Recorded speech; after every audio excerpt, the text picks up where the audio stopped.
So the string goes from A to B, and then from B to C, and then from C to D.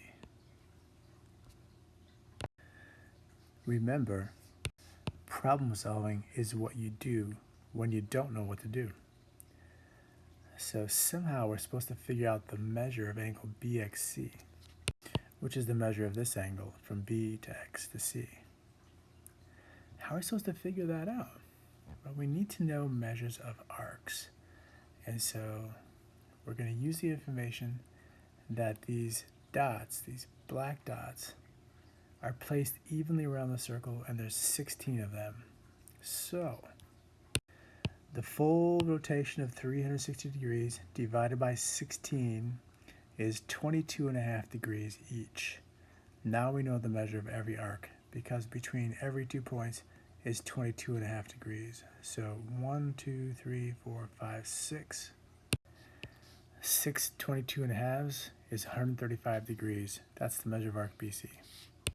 Similarly, this arc has 1, 2, 3 of those 22.5 degrees. That's 67.5 degrees.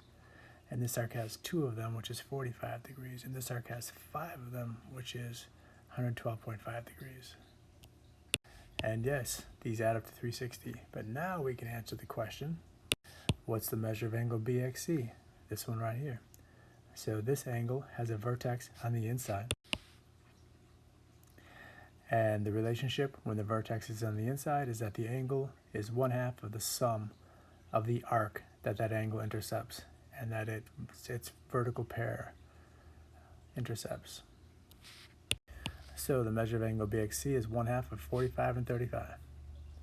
And that's equal to 1/2 of 180, which is 90 degrees. That's how you do number 28. I hope that helped.